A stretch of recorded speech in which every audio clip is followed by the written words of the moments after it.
Hello friends. मैं आज फिर एक बार आपके सामने एक वीडियो लेके आया हूँ, जिसमें हमारा नया टैली लॉन्च हो रहा है जिसका नाम टैली प्राइम है। इसके बारे में मैं एक थोड़ा सा ओवरव्यू दूंगा और आपको ये बताऊंगा कि टैली की जो फीचर्स अपग्रेड हुए हैं, क्या क्या फीचर्स अपग्रेड हुए हैं और किस तरीके की हमारी टैली प्राइम कैसे किस तरीके की है और कैसे हम इसका यूज़ करेंगे और कितना सिंपल और कितना फ्लेक्सिबल है और फ्रेश लुकिंग है। ठीक है, तो आइए हम देखते हैं कि टैली प्राइम में किस तरीके से वर्किंग होती है। ठीक है, ये हमारा जल्दी लॉन्च होने वाला है और टैली ईआरपी के बाद हमारा एक ये टैली प्राइम एक अलग सॉफ्टवेयर होगा टैली से रिलेटेड। और इस पे हम आपको आज वीडियो के जरिए मैं आपको दिखाना चाहता हूँ कि किस तरीके से हमारी टैली प्राइम दिखती है। पहले फर्स्ट ऑफ ऑल देखते हैं कि टैली प्राइम का हमारा लोगो भी चेंज हो गया है। पहले टैली ERP9 आता था, जो टैली ERP9 नॉर्मल आप लोगों ने देखा होगा, टैली ERP9 करके लोगो होता है। ठीक है, अभी जो हमारा लोगो आता है टैली प्राइम करके आता है। ठीक है, तो इसको स्टार्ट करने के लिए हमने टैली डबल क्लिक, जैसे नॉर्मल हम टैली ओपन करते थे वैसे ही हम टैली प्राइम को ओपन करेंगे। देख रहे हैं आप, पूरी टोटली चेंज हो चुकी है और यूज़र फ्रेंडली और काफ़ी सिंपल बनाया गया है इसको, जिसे कोई भी यूज कर सकता है। ठीक है, आइए देखते हैं इसको किस तरीके से हम यूज़ करेंगे। तो टैली प्राइम हमारा इस तरीके से लुकिंग है, हमारी इस तरीके से ओपन होता है। अब इसमें जैसे एज ए एजुकेशनल मोड हम देखते हैं, वैसे ही लाइसेंस कॉन्फ़िगरेशन वगैरह सारी चीज़ें सेम है जैसे हम लाइसेंस का करते थे। और अभी हम एजुकेशनल में देखते हैं। First of all company create करते हैं हम इसमें। जो हमारा मोस्ट इम्पोर्टेंट इसमें फीचर्स है, गो टू का फीचर्स है। गो टू फीचर्स क्या होता है कि अगर आप कहीं सेल इनवॉइस बना रहे हैं बट आपको देखना है कि आउटस्टैंडिंग हमें देखना है, तो आउटस्टैंडिंग के लिए डायरेक्ट आप जा सकते हैं। तो आइए हम स्टेप बाय स्टेप जो भी फीचर्स अपग्रेड हुए हैं वो हम देखते हैं। तो पहले तो हम लुकिंग देखते हैं। फर्स्ट F3 कंपनी इन्फो आपको यहाँ मिलेगा। कंपनी इन्फो में आप देखते हो create company, alter company, select company and set company. पहले हम सेट कंपनी को सेट कर देते हैं। ठीक है, देन हम एक नई कंपनी बनाते हैं। नई कंपनी इस तरीके से, अगर कोई भी आप कंपनी बनाते हो सेम लुकिंग है बट कुछ चेंजेस है। जैसे हम इसमें बनाते हैं टैली प्राइम डेमो के नाम से, टैली प्राइम डेमो। ठीक है, यहाँ आप अपना एड्रेस दे सकते हैं।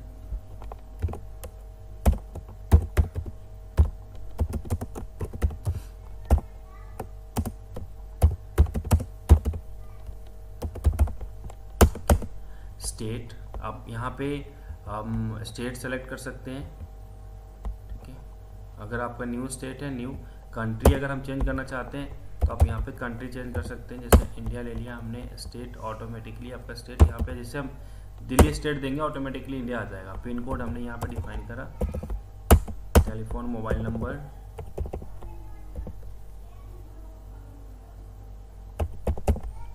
Email ID, website and all, अपने बुक बिगिनिंग फ्रॉम वगैरह जो हम डालते थे पहले, फाइनेंशियल कब से स्टार्ट करना है हमें, बुक बिगिनिंग कब से स्टार्ट करना है, वो चीज़ें हम यहाँ पे डालेंगे। बेस करेंसी क्या है एंड सेव कर देंगे। जैसे सेव करते हैं आपको यहाँ पे बताता है कि ये जो आपने कंपनी क्रिएट की है, किस टाइप की कंपनी क्रिएट की, कौन कौन से फीचर्स आप यूज़ करना चाहते हैं टैली की। ठीक है, टैली प्राइम में आपको यहाँ पे शो करता है कि आप अकाउंटिंग फीचर्स ओनली यूज़ करना चाहते हैं। Enable bill wise bill entry अगर आप यूज़ करना चाहते हो, यस करेंगे। यहीं से आप पहले हम क्या करना होता था, पहले हमें F11 में जाके और F12 में जाके कॉन्फ़िगरेशन करना होता था। हमें क्या है, यहीं डायरेक्टली आप यहाँ पे इनेबल कर सकते हैं। इन्वेंट्री फीचर्स मेंटेन करना चाहते हैं तो आप यस कर दोगे, इन्वेंट्री आपका अपडेट हो जाएगा।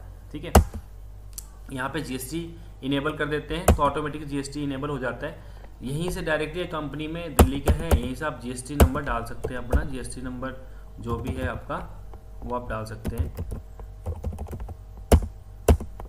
और जैसे हम अपना पहले करते थे इसी तरह GST का हम सेव कर देंगे। अगर हमें TDS इनेबल करना है, यहीं से हम TDS इनेबल भी कर सकते हैं डायरेक्टली।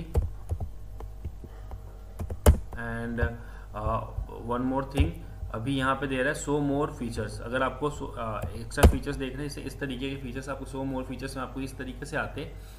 जैसे आपके इनेबल मल्टीपल एड्रेस, इसको भी यस कर सकते हैं। टैक्सेशन रिलेटेड TCS भी है आपके, एंड इनेबल ब्राउज़र रिपोर्टिंग, आप जैसे मोबाइल वगैरह पे ब्राउजिंग करके आप टैली देखना चाहते हैं उसको भी आप डायरेक्टली यहीं से इनेबल कर सकते हैं। Tally .NET features and synchronization, इसको भी हम यहीं से इनेबल कर सकते हैं।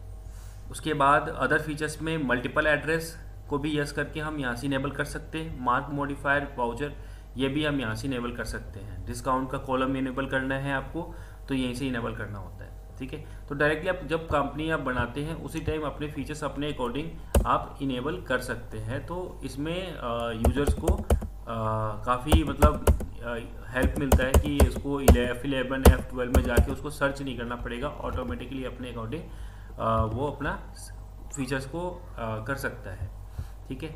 तो अभी हमारी जो है कंपनी, दूसरी कंपनी में आपको सेट कर देता हूँ, मैं बंद कर देता हूँ, ठीक है। टैली प्राइम हमारा हो गया। उसके बाद आते हैं कि क्या और चेंजेस हुए हैं। जैसे हम मास्टर्स क्रिएट करते थे पहले, ठीक है। तो मास्टर क्रिएट करने का पहले हमारा दिखता था मास्टर्स में accounting info and inventory info. इसमें क्या है, ओनली मास्टर्स दिखता है। जैसे क्रिएट पे जाते हैं तो ये आपसे पूछता है कि अकाउंटिंग मास्टर क्रिएट करना है जिसमें आपको लेजर क्रिएट करने हैं, ग्रुप क्रिएट करने हैं, करेंसी या वाउचर टाइप क्रिएट करना है, या इन्वेंट्री मास्टर क्रिएट करना है जिसमें स्टॉक, ग्रुप, करेंसी वगैरह, या टैक्स रिलेटेड आपको कुछ GST का डिटेल्स वगैरह आपको डालनी है, ठीक है। तो आपको मास्टर्स में ही आपको प्रॉपर डिटेल सारी आ जाती है क्रिएशन में ही, ठीक है। अब शो मोर पे देखते हैं हम। यहाँ पे शो मोर में आपको इस तरीके से दिखाता है इन्वेंट्री से रिलेटेड सारी डिटेल्स आपकी, स्टॉक, लोकेशन वगैरह, यूनिट वगैरह सारी चीज़ें आ जाती है, क्रेडिट लिमिट वगैरह सब कुछ डाल सकते हो आप, ठीक है। आप यहीं से देख सकते हैं कि आप इनएक्टिव जितने भी हमारे इनएक्टिव है, सो इनएक्टिव लेजर्स, मतलब सो इनएक्टिव हमारे जो फीचर्स हैं, जैसे कॉस्ट सेंटर वगैरह जो होते हैं, सिनेरियो एंड प्राइस लेवल वगैरह, जो भी इनएक्टिव हमारे फीचर्स हैं वो भी दिखा देगा कौन कौन से हमने फीचर्स को इनएक्टिव किया हुआ है, हाइड किया हुआ है, ठीक है। अल्टर करना है, यही सेम चीज़ आप अल्ट्रेशन कर सकते हो। चार्ट ऑफ अकाउंटिंग यहीं से ओपन हो जाता है आपका। तो इस तरीके से हमने यहाँ पे जो है चेंजेस हैं। इसके बाद हमें सबसे पहले हमें दिक्कत ये होती थी कि हमें डेटा कॉन्फ़िगरेशन में सबसे ज़्यादा दिक्कत आती थी। दिक्कत ये आती थी कि हमें पहले पाथ को कॉपी करना पड़ता था, उसके बाद हमें वहाँ पे डेटा कॉन्फ़िगरेशन में जाके सेव करके उसको चलाना पड़ता था। अब क्या है, डेटा कॉन्फ़िगरेशन के लिए आपको इस तरीके की कोई भी दिक्कत परेशानी को फेस नहीं करनी पड़ेगी। सबसे पहले जैसे अगर आपकी ड्राइव वगैरह में आपका डेटा है, ठीक है, तो डेटा पाथ के अगर आपको गूगल ड्राइव कहीं से भी डेटा लेना चाहते हो आप, ठीक है, तो उस पाथ को ड्राइव से सेलेक्ट कर सकते हैं। जैसे सेलेक्ट किया मैंने यहाँ पे सेलेक्ट फ्रॉम ड्राइव। अब जिस डी ड्राइव में है, C ड्राइव में, जिस भी ड्राइव में आपके जितने भी डेटा है आपके यहाँ पे शो हो जाएंगे। अब जैसे इस तरीके से सारे डेटा आपको दिख रहे हैं, ठीक है। मैंने यहाँ पर डेटा पे कर दिया, इस तरीके से सारी कंपनीज आ रही हैं, मैंने इसको अपलोड कर दिया, ठीक है। तो इस तरीके से हमारा जो है जिस फोल्डर को चलाना है उसके अकॉर्डिंग अपलोड कर देंगे तो ऑटोमेटिकली आपका सेट हो जाता है। तो आप यहाँ से डेटा कॉन्फ़िगरेशन कर सकते हैं। इजीली डेटा कॉन्फ़िगरेशन है, आपको जाके फोल्डर में सेलेक्ट नहीं करना पड़ेगा कि साहब आप जाके फोल्डर में सेलेक्ट करो, उसका पाथ सेलेक्ट करो। आप यहीं टैली से ही आप उस डेटा को रन कर सकते हैं। डेटा पाथ पे जाके यहाँ से रन कर सकते हैं आप, ठीक है। यहाँ पे आप बैकअप पाथ भी रिस्टोर करने के डाल सकते हो कि किस में बैकअप पाथ रखना है आपको और किसका कहाँ पे बैकअप रखना है, किस ड्राइव में बैकअप रखना है। तो ऑटोमेटिकली जैसे हम माउस से किसी अदर चीज़ों में जैसे हम अपलोड करते हैं, ड्राइव में सेलेक्ट करते हैं ब्राउज़ करके, सेम वही फीचर्स हमने यहाँ पे दिया हुआ है जो ब्राउज़ करके आप डाल सकते हो, ठीक है। अब आते हैं हम इस पे कंपनी, ठीक है। कंपनी में आते हैं, कंपनी में दिखाते हैं क्रिएट कंपनी, चेंज करना है, सेट करना है, सेलेक्ट करना है, connect remote browsers, security features वगैरह यूज़ करना है अगर आपको तो आप यहाँ पे यस करोगे, ठीक है। ब्राउजर्स वगैरह के लिए होता है। और कंपनी में एक ऑनलाइन एक्सेस के लिए जैसे हम ब्राउज़र पर एक्सेस कर रहे हैं तो उसके लिए हम यहाँ पे यस करके ब्राउज़र पर एक्सेस कर सकते हैं। सेकेंड हमारा क्या था, डेटा कॉन्फ़िगरेशन। डेटा को अगर आपका बैकअप लेना है, रिस्टोर करना है तो आपको यहाँ पे सारे डेटा आपको दिखा देगा किस ड्राइव में कौन कौन सा डेटा है, ठीक है। इसके बाद आता है हमारा स्प्लिट करना। स्प्लिट करना है तो आप यहीं से डायरेक्टली स्प्लिट कर सकते हो। स्प्लिट का फीचर पहले क्या होता था, पहले हमें ऑल्टर F3 से करके जाके स्प्लिट में अंदर ऑप्शन मिलता था हमें। अभी क्या है, सब सामने आपके एक वन विंडो पे आपके सारे फीचर्स आपको मिलेंगे, ठीक है। अब हम देखते हैं एक्सचेंज। अब डेटा सिंक्रोनाइजेशन भी हम करते थे तो काफ़ी कॉन्फ़िगरेशन होता था। अभी क्या, डेटा सिंक्रोनाइजेशन के लिए आपने यहाँ पे क्लिक किया, आप डायरेक्टली यहाँ से डेटा सिंक्रोनाइजेशन के लिए अपना रूल्स वगैरह बना के कर सकते हैं, ठीक है। उसके बाद आता है हमारा इंपोर्ट। इंपोर्ट में क्या है, पहले इंपोर्ट पे हमारे मास्टर्स थे, मास्टर इंपोर्ट करना है, डायरेक्टली आप इंपोर्ट पे चले गए। इंपोर्ट से आपने यहाँ से मास्टर, ट्रांजेक्शन, बैंक, कॉन्फ़िगरेशन कुछ करना है, उसके अकॉर्डिंग आप डायरेक्टली कॉन्फ़िगरेशन कर सकते हैं आप यहाँ से।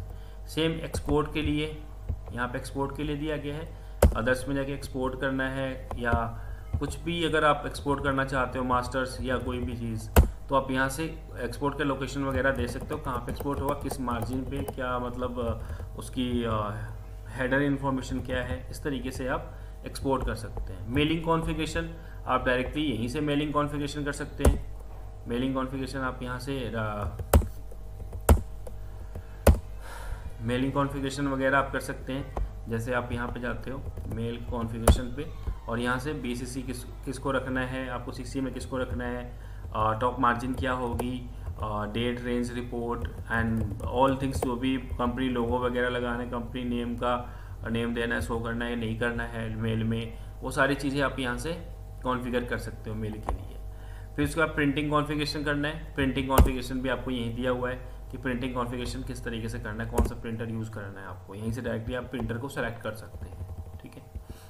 चलिए आते हैं अब सबसे इम्पोर्टेंट हमारा जो है हेल्प मेनू। हेल्प मेनू में क्या क्या देता है आपको, हेल्प मेनू में ये दिखाता है कि टैली पहले दिखाता है ट्रबल शूटिंग। ट्रबल शूटिंग में देखते हैं repair and re install application. अगर आपको री इंस्टॉल करना है या रिपेयर करना है, आपका अगर इन केस सॉफ्टवेयर में कोई दिक्कत आ रही है, उसको री इंस्टॉल या रिपेयर करना, तो आप यहाँ से कर सकते हैं। उसके बाद और फीचर्स इसमें दिया हुआ है, आपके सेटिंग आता है, सेटिंग लाइसेंस से रिलेटेड सेटिंग होगी, लैंग्वेज सेटिंग करनी है आपको कंट्री सेटिंग करनी है, ठीक है। स्टार्टअप पे कुछ आपको लोड कंपनी एज लाइक, जैसे हम लोड कंपनी पे कंपनी ओपन हो जाती थी, इसी तरीके से आप कर सकते हैं। लॉगिन के लिए इनेबल करना ऑटो लॉगिन कंपनी, ऑटोमेटिक आपकी कंपनी जो है लॉगिन हो जाएगी कोई विदाउट पासवर्ड की, तो आप यहाँ से आप ऐड कर दोगे तो ऑटोमेटिकली लॉगिन हो जाती है, ठीक है। इसके बाद हमारा जो है और ऑप्शन होता है, अब आता है इसमें रिपेयर एंड माइग्रेट, ठीक है। रिपेयर का मतलब होता है कि अगर आपका टैली ERP9 का डेटा है और उसको आप टैली प्राइम पे जब आप चलाओगे, तो टैली प्राइम पे जब डेटा चलाते हैं तो उसमें कुछ बग्स होते हैं, उसको रिपेयर करने के लिए ऑटोमेटिक ये डेटा बता देता है कि इस डेटा को रिपेयर करना है या नहीं करना है, ठीक है। और इसके साथ साथ अगर टैली प्राइम के देखते हैं हम, टैली प्राइम का जो यहाँ पे फीचर्स है ट्रबल शूटिंग माइग्रेट का मतलब होता है कि आपका टैली ERP9 का जो डेटा है माइग्रेट करना है टैली प्राइम में, तो वो एक बार अगर डेटा आपका माइग्रेट हो गया प्राइम में, तो उसको आप टैली ERP पे चला नहीं सकते। तो वो माइग्रेशन के लिए बताता है कि आपको माइग्रेट करोगे तभी आपका डेटा टैली प्राइम के न्यू जो हमारा सॉफ्टवेयर है, न्यू अपग्रेडेड टैली है, उस पर चल पाएगा, ठीक है। डेट वगैरह के लिए चेंज के लिए आप डायरेक्टली यहाँ से डेट के लिए कर सकते हो। यहाँ पे आप F2 and old F2 same features है, और कंपनी सेलेक्ट एंड सर्ट के लिए। अब आइए देखते हैं जैसे फीचर्स है, मेन सबसे इंपॉर्टेंट फीचर्स है गो टू, ठीक है। अब इन केस मैं अभी बैलेंस शीट देख रहा हूँ, ठीक है। इन केस मुझे बैलेंस शीट देखते देखते मुझे किसी का रिपोर्ट देखना है, आउटस्टैंडिंग देखना है, या फिर मुझे डे बुक देखना है, तो मैं डे बुक पे चला गया, मैंने डे बुक का काम कर लिया, बट जैसे एस्केप करूँगा ऑटोमेटिकली बैलेंस शीट पे जाएगा, मेरे जो प्रीवियस वर्क है उस पे जाएगा। तो गो टू क्या है, गो टू एक ऐसा है फीचर्स है जिसके थ्रू काफ़ी हेल्प मिलता है इस पे, कि अगर आप बिल बना रहे हो और बिल के टाइम अगर आपको लगता है कि आउटस्टैंडिंग देखनी है पार्टी की कितनी आउटस्टैंडिंग है, तो उसके अकॉर्डिंग आप देख सकते हो कि आउटस्टैंडिंग कितनी है, और डायरेक्टली आपने आउटस्टैंडिंग देखी और बैक करके आप अपना इनवॉइस भी जनरेट कर सकते हो, कोई दूसरा काम टास्क भी कर सकते हो। पहले क्या था कि हमें पूरा स्केप करना पड़ता था, एक काम अपने एक टास्क को कंप्लीट करना पड़ता था, देन हम दूसरे टास्क पे जाते थे, उसके बाद देखते थे। बट अभी ऐसा नहीं है, आप कभी भी कहीं भी किसी भी स्टेज पे आप होते हो, वहीं से डायरेक्टली आप गो टू करके किसी दूसरे टास्क को परफॉर्म कर सकते हो, ठीक है। तो ये हमारा टैली का एक टैली प्राइम का एक ओवरव्यू डेमो था, और बाकी जो है एक नेक्स्ट हमारे वीडियो में मैं लेके आऊँगा प्रॉपर कि किस तरीके से वर्किंग करना है टैली पे, किस तरीके से इन्वॉइसेस जनरेट होंगे, किस तरीके से रिपोर्टिंग देखी जाएगी, सेल, परचेज, पेमेंट, रिसिप्ट, जितने भी हमारे वाउचर्स हैं, जीएसटी के रिपोर्ट्स हैं, किस तरीके से अभी टैली प्राइम में हम उसको देखेंगे या किस तरीके से यूज़ कर पाएंगे, किस तरीके से इन्वॉइसेस कर पाएंगे, वो मैं नेक्स्ट वीडियो में लेके आऊँगा। और अभी के लिए बस आपको अपडेट करने के लिए मैंने एक वीडियो बनाया था जिससे आप टैली प्राइम के बारे में ओवरव्यू दे सकूं। और ये हमारा जल्दी सॉफ्टवेयर आने वाला है, इसके लिए आपको अपनी टैली को अपडेट कराना पड़ेगा। टैली की टीएसएस जो वैलिड होनी चाहिए इसको अपडेट करने के लिए, टीएसएस अगर एक्सपायर हो गया है तो पहले उसको आप रिन्यू कराओगे, देन आप इसको टैली प्राइम में कन्वर्ट कर सकते हो। Thank you for watching my video, and अपना कमेंट बॉक्स में, हमारे कमेंट बॉक्स में अपना फीडबैक और इसके साथ अपना जो कोई भी सजेशन हो आप हमें बताएं, और कोई भी कमेंट हो हमें कमेंट के जरिए या कॉल पे आप कॉल कर सकते हैं। Thank you for watching my video, have a nice day.